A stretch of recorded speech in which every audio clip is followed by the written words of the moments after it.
Are you getting ready to host a virtual or hybrid event and you're wondering if you should record it or not? Well, I'm going to lay out some of the pros and cons of recording your next virtual or hybrid event so that you can relay that to your stakeholders or your client, or just feel better informed that you're making the right decision for you and your event. Before we jump into it, I'm Logan Clements, freelance event producer, and I do want to remind you to like, subscribe, turn on that little notification bell so you get notified every single Monday when I drop new videos. If you like more free content, I am the co-host of the Better Events podcast with fellow event pro Mary Davidson. Listen wherever you go, listen to podcasts. We have new episodes that come out every single Wednesday.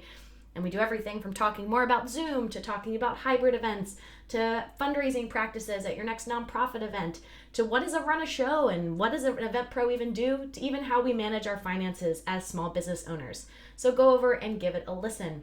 And if you missed out on my Zoom workshop that I hosted back in June, you can sign up for my waitlist in the description below. I will be hosting more trainings on how you can add being a Zoom event producer to your event toolkit.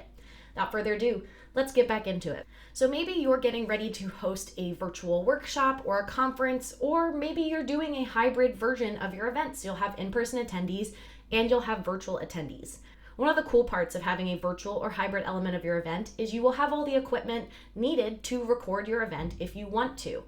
Now, I don't always advise that you record it because there are some pros and cons to it. So one of the cons of recording your event is the minute your attendees know that it is being recorded, they might not show up on your event day. So if one of your key metrics or your key indicators for success is having a great turnout on your event day and having high retention, meaning the number of folks that registered for your event actually show up to your event live, then I would not let them know that you're recording it. One of the cool workarounds is you could still record it, but you just don't broadcast it ahead of time that the sessions will be available for replay. And that helps encourage folks to actually show up when they sign up for your event. This is a tactic that I've utilized a couple times, and I know I've experienced it as an attendee. If I know the event's being recorded, something else comes up, I'm a little less incentivized to go, versus if I know it is live only, I have to tune in, and then maybe find out later that, oh, they are going to make them as a bonus. They are available for replay. So it's just something to think about, that maybe recording is not the way for you, or at least broadcasting it to your attendees so that you get more folks to show up on your event day. Now, one of the pros for why I would say you should record your event, and again, maybe you don't tell people but you do it afterward, or you're just not broadcasting it, is the beauty of having hybrid or a virtual setup at your event is you are just set up to make content. You are set up for the recording, so you can just automatically hit record. I worked an in-person event where we did record a lot of the rooms and we just didn't broadcast it to attendees that we were recording, but our client now has the full recording on a nice camera of their sessions that they are then able in post-production to use video editing and chop up into pieces and distribute however they'd like. And it had no impact on how many people came in person because they weren't broadcasting that effect to a lot of people. Now you might be like, Logan, well, if we're in Zoom, we can all see that it's being recorded. And that is true. You can see it. You could turn off the verbal reminder to folks saying, hey, this is going to be available for replay. You can also say that you're recording it for internal purposes only and it's not going to be distributed for replay. But the key here is really just communication. So really communicating to your attendees that, no, this is a live event. We want you there live. Or we are recording this for internal purposes. Or even broadcasting, we are not recording this at all. I did a really fun virtual fundraising event that was this kind of like interactive drag trivia event. And we made it a big point of saying, no, we're not recording this event. It's not recorded. You have to be there live. You 100% have to show up. We still took photos and tried to commemorate it, but it was this beautiful thing because it emulated being in person again, because it really was. You had to be there to experience it, and it was something magical about that.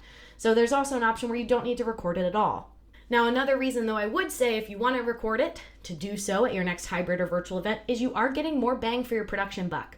Often, if you are doing something live in person and you are showing IMAG, I-M-A-G, which is how we refer to showing the cameras on the screen in the room, then you might already have the capabilities to record, and it's no extra cost apart from maybe for the hard drives or another machine to capture the recording.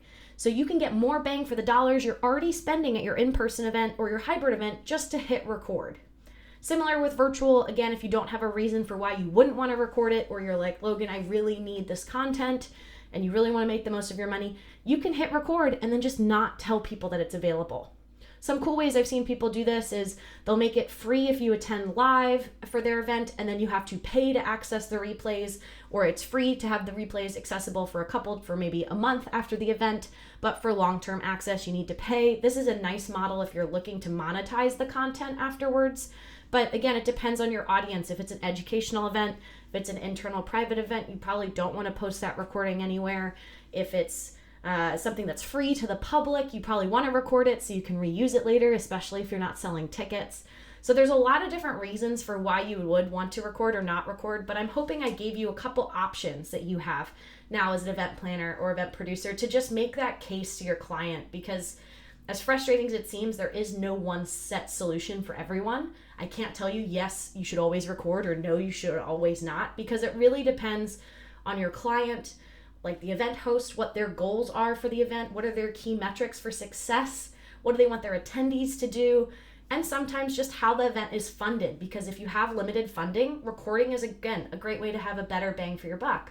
But if it's all about having folks show up live, maybe you don't want to record it because you really want people to come and be in the moment. Because remember, some of our favorite things about in-person events are those moments that aren't scripted, they're not recorded, they're not going to be captured and replayable, and yet they're still part of what makes events magical. So just a little bit of food for thought for you as you're thinking through this, but I just hope that you leave this video realizing that you have options, and to make sure you have that debate and have intention behind it, because a lot of times when I see a hybrid or a virtual event not necessarily fail, but not hit the marks they were going for, is because they haven't thought through some of that discussion about the intention behind recording, and then they haven't communicated that to their attendees. So have intention, and then communicate that intention to your attendees. That brings me to the end of another video. I'm Logan Clements, freelance event producer. This has been another installment of my favorite tips and tricks when it comes to event planning, production, running your own business, Zoom, and more. I'll be back in your feeds again on Monday. Bye.